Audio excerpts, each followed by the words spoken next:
¿Y tú? ¿Lo conoces de verdad? Muchos van a ser los que vivan esta Semana Santa, pero pocos los que realmente saben lo que significa. Mientras algunos siguen con sus tradiciones, Dios sigue buscando corazones. Porque esto no se trata de procesiones, ni de lo que veis por fuera. Se trata de lo que hay dentro de ti. Porque puedes vivir toda una vida religiosa y no conocer a Dios. Y Dios no vino a crear religión. Él vino a sanarte, a restaurarte, a darte vida. Por eso, quédate y dime lo que has sentido al ver este vídeo. Bienvenido a Nueva Vida.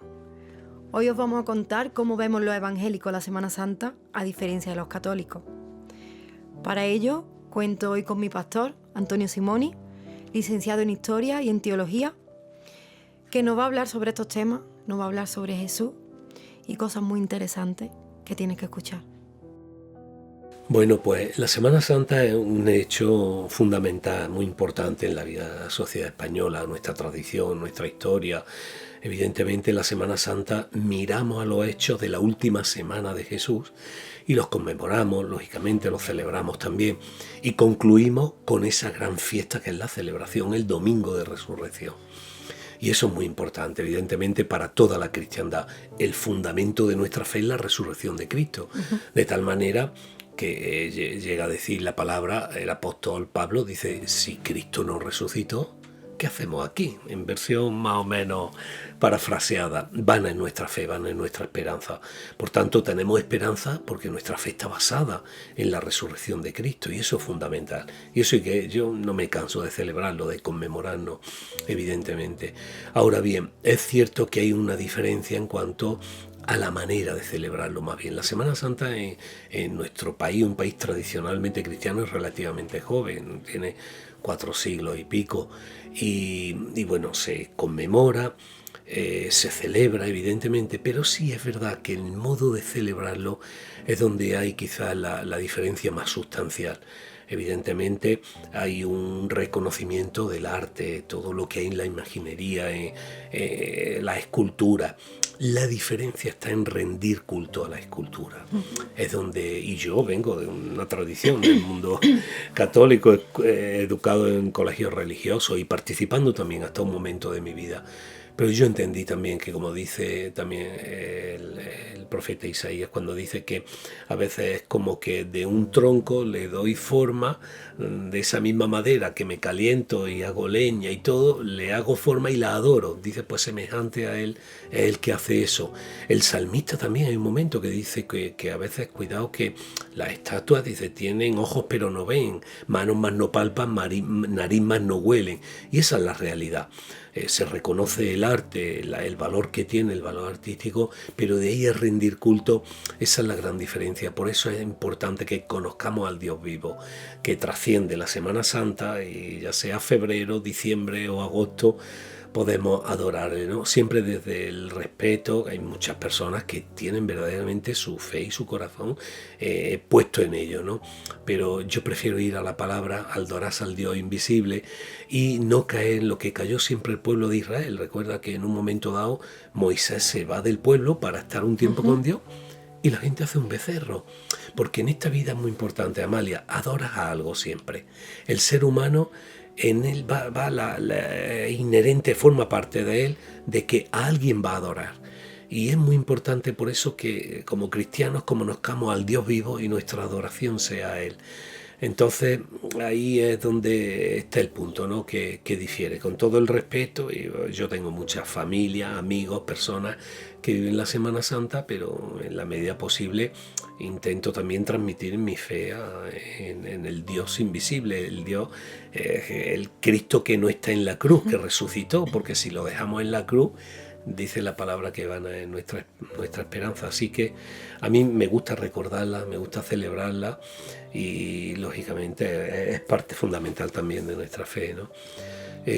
Hay un hecho muy interesante, a mí me llama la atención. Yo tuve varias ocasiones de hacer el recorrido que Jesús hizo desde que venía de Betania, entró por la puerta al templo, Luego salió al templo, ocurrieron varios hechos y luego hay un complot para matarlo, que son las autoridades religiosas las que planean matar a Jesús. No son las autoridades romanas, son los religiosos. Y lo que ocurrió en esa semana fue muy importante.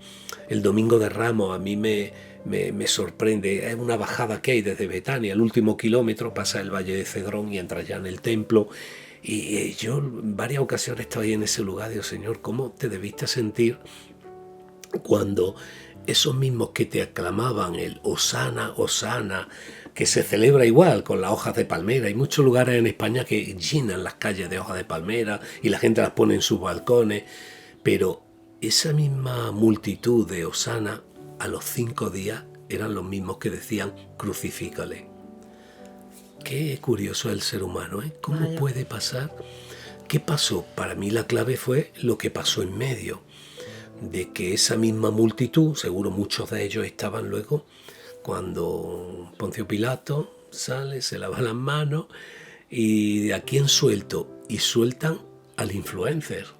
Sueltan a Barrabás. Dicen que era conocido por todos, era un personaje, la serie de televisión lo pone en siniestro, bueno, como sea. Pero la gente que decía Hosana a los 5 días estaba diciendo crucifícale. Para mí eso nos lleva a una profunda reflexión de cómo es el ser humano, que pasa de la religiosidad, de la espiritualidad, a la parte más visceral, más desagradable del ser humano. Lo que pasó fue sencillamente que justo después de la entrada, pues Jesús, hay ciertos acontecimientos. Por ejemplo, él vuelca las mesas de los cambistas porque era un mercadeo que había en el templo. El templo, ¿no? Cuando va y lo tira todo porque no quiere que haya allí. Vaya, mercadeo. Y es muy interesante esa enseñanza porque lo que había era que yo tenía que llevar al templo la mejor de las ofrendas para él. Pero en el templo alguien tuvo la idea de poner allí un chiriquito, un kiosco, estas cosas que son muy nuestras, y dijo, pues en vez de venir y traer el palomo, el cordero, lo que sea, lo compras aquí. Pero no, tenía que ser tuya la ofrenda. Pero sin embargo te lo ahorras de traerla y la compras allí. Y ese mercadeo, esa religiosidad, Jesús tuvo unos fuertes conflictos con los religiosos de la época, fue lo que aceleraron los acontecimientos. Jesús sabía ya que él se acercaba a su fin, él se lo dijo a los discípulos no lo entendieron, él tuvo una cena especial con ellos, le lavó los pies, cantaron, dice el texto bíblico que cantaron el himno, que él dijo, bueno, uno de aquí me va a traicionar. Pedro, ¿cómo? ¿Quién va a hacer esto? Y dice, bueno, pues tú me vas a negar en pocas horas. Y bueno, Jesús fue como solía hacer siempre, iba a Getsemaní, que está a 1 kilómetro, el aposento alto, baja la parte izquierda del templo, suroeste del templo, y dice que él iba todas las noches a orar a Getsemaní. Yo estaba en el olivar de Getsemaní, solo quedan Eso que es un olivar, ¿no? Que es sí, es una zona de olivos que había a la salida de Jerusalén. Había una prensa, porque antes se alquilaban las prensas para sacar el aceite, y ese olivar Getsemaní se llama prensa casualmente, muy interesante, y Jesús dice que allí sudó y su sudor eran como gotas de sangre. O sea, qué curioso, en lugar de la prensa él se va a orar y allí en la prensa no sale aceite, en la última oración de nuestro Señor sale sangre, ¿no? Esa sangre que ya empezó a darla por nosotros. Y dice que como era conocido que él iba a orar, pues allí se presentó la guardia romana para arrestarlo. Sí. Así que es muy interesante todos los hechos. Hay también una maldición de la higuera, él se vuelve hacia Betania y en el camino también ve una higuera, y es una de las cosas también muy extrañas que ocurren en ese intervalo de entre el Hosana y el crucifícale, que ve una higuera que no tiene fruto y la maldice. Esto es sorprendente, ver a Jesús a mí me sorprende mucho y me gusta leer con profundidad los textos, pero claro, no tenía fruto. ¿Él tenía derecho a pedirle fruto? Sí, él era el creador, Jesús es Dios. Pero es curioso, esto me lo aplico yo también. Una vida estéril es una vida que no agrada a Dios. Por eso la vida no pasa los días planos, los días en blanco. Tenemos que mirar que demos fruto para Dios. Y para mí esto es sumamente importante. Cuando en mi agenda veo un día en blanco, digo, ay, algo no ha pasado. De algo, hoy tenía apuntadas muchas cosas, reuniones, llamadas, estar con vosotros, venir aquí. Luego tengo muchas más cosas que hacer en el día. eso es lo que creo, no el activismo por el activismo, pero los días en blanco en la vida del Hijo de Dios no pasan. Por eso él a la higuera que no da fruto la maldijo, una higuera que estaba hecha para dar fruto. Luego viene también la confrontación con los fariseos, en los que le dice sepulcros blanqueados, los pone porque eran gente que aparentaban pero no vivían lo que decían. Y eso también es uno de los peligros que yo creo que nos lleva y que la Semana Santa, por desgracia, también nos puede llevar. Que seamos muy santos ahora, en la Semana Santa, pero que cuando acaba la Semana Santa volvamos a nuestras miserias, nuestras luchas.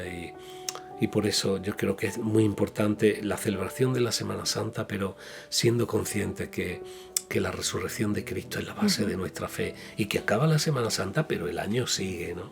Claro, hombre, es muy interesante eso que me has dicho antes, que hemos estado hablando, no sé si lo puedes decir, lo de que tu madre pues adoraba cristiana, ¿no? Iba detrás de un paso y demás, y luego se veía al Cristo ahí con los tambores, cuando ya no era Semana Santa, ahí como así es.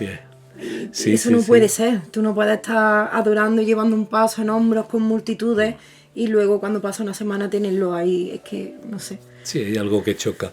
Fue que cuando yo tocaba en una banda de cornetas y tambores, yo tocaba la corneta corta y bueno, yo me he pegado profesiones y horas y recuerdo eso, que mi madre salía descalza detrás del nazareno y gente para coger sitio en los lugares y todo, y luego recuerdo que cuando acabábamos la Semana Santa había un almacén allí en la hermandad y allí al lado de las cornetas, los tambores, estaba una peana, que el Cristo era realmente una peana con un alambre en el que acababa la mano y luego el rostro, pero ya está, se le quitaba el traje y quedaba allí, y a mí me impactaba esa imagen, ¿no? Es que Por eso cuando conoces al Dios vivo, ya no es imágenes, ya no son cosas, lugares. No es un día en concreto. Eso. El día de la Virgen del Rocío, por ejemplo, todo el mundo que yo lo respeto, pero es verdad que, no sé, que si crees en algo, no crees solamente un día al año, ¿no? Sí. Crees toda tu vida, en todos los momentos y como yo ahora. Yo igual, yo antes católica, pues he cantado también saetas alguna vez y demás, porque, vamos, sobre todo a mi madre le gustaba mucho que cantara saetas, pero también porque creía en Dios, pero no conocía la relación ni lo que era en verdad ni a Dios ni a Jesús, ni conocía nada. Cuando, no sé, como de pequeña siempre hemos dado eso, la religión en el colegio es como una asignatura más, pero no es lo que yo ahora entiendo por religión. Para mí la religión es relación, de verdad no estar con Dios, sino que Dios esté en ti cada momento, entonces es muy diferente y para mí es una manera, la verdad que he conocido. Lo otro, no sé, era como una especie de, ahora miro hacia atrás y veo, es como si tuviéramos como una especie de velo, que sí, que vemos algo pero nublado, pero hemos hecho así, hemos abierto como la cortina y estamos viendo realmente la palabra, que es lo que es la verdad, ¿no? Así lo refleja la palabra, dice, antes veía como por un espejo, dice textualmente la palabra. Dice, sí, pero ahora veo espejo, mira, sí, no lo sabía. Y decía como que veía la imagen borrosa, pero ahora, habiendo conocido a Dios, he venido a la verdad. Y eso es muy importante, Amalia, porque fíjate que en nuestro país hay una fuerte tradición religiosa, pero eso no significa nada, eso es simplemente tradición. De hecho, hay otro pasaje también en Isaías, dice, este pueblo de labios me honra, pero su corazón está lejos de mí. Para mí es de los pasajes que más refleja, ¿no? mi pasado, ¿no? Y luego otra cosa también muy interesante, desde el punto de vista hasta sociológico y todo, si te fijas, hay una celebración excesivamente, ¿no? Una celebración de exaltar la muerte. De hecho, todos los pasos y procesiones, hasta el viernes, hasta la resurrección. Pero el domingo apenas hay pasos y celebraciones de resurrección. Creo que solo hay, en el caso de Córdoba, solo hay una hermandad que se llama el Resucitado precisamente, pero no se celebra. Y esto hay que tenerlo en cuenta. Exaltamos la muerte. Dicen que España es un país de grandes bodas y grandes entierros. Pero no exaltamos la vida, y precisamente la esencia de la vida cristiana, hemos conocido a Cristo y hemos pasado de muerte a vida. Por tanto, yo prefiero, si tengo que celebrar, celebro la resurrección. Claro que sí, la muerte, madre mía, faltaría más, la muerte fue por mí. Yo fui comprado a precio de sangre y la muerte de Jesús fue por mi causa. Pero ahora que he conocido la vida, tengo que enfocarme en la resurrección. Por eso la gran noticia del cristianismo es que Cristo ha resucitado. ¿Sabes que en los primeros siglos no había evangelio? Y no había escrito. El evangelio se compuso después, bastante tiempo después, casi un siglo después, es cuando se reúnen los escritos que circulaban por ahí, de un judío que se llamaba Pedro, que dice que había estado con él, de un médico muy famoso que había oído y había investigado, de uno que ese sí, era hasta familiar y teníamos la certeza, murió en una isla, luego fue conocido con el nombre de Juan, y otro judío muy famoso con mala fama porque era funcionario romano pero judío y se llamaba Mateo. Se reunieron esos escritos, pero mientras tanto la noticia era que el Nazareno había resucitado. Ese era el evangelio que se predicó y mira la que movilizó. No hay testimonio en la historia de la humanidad de alguien que haya resucitado tan veraz y con tanta trascendencia, ¿no?, como tuvo Jesús. Dicen que si tuviéramos que escoger una noticia sola de la historia de la humanidad, no sería ni la guerra de Gaza, ni de Trump, ni la pandemia, ni las noticias que recordamos el 11S. Si tuviéramos que elegir una noticia sería que Jesús resucitó. Amén, así es. Imagínate, 20 siglos después, todavía seguimos siendo beneficiarios de los efectos de la resurrección de Cristo. Por eso la noticia era que había resucitado. Por eso me pregunto, en la semana del año que nos dedicamos a recordar los hechos de la Semana Santa, ¿con qué día nos quedamos?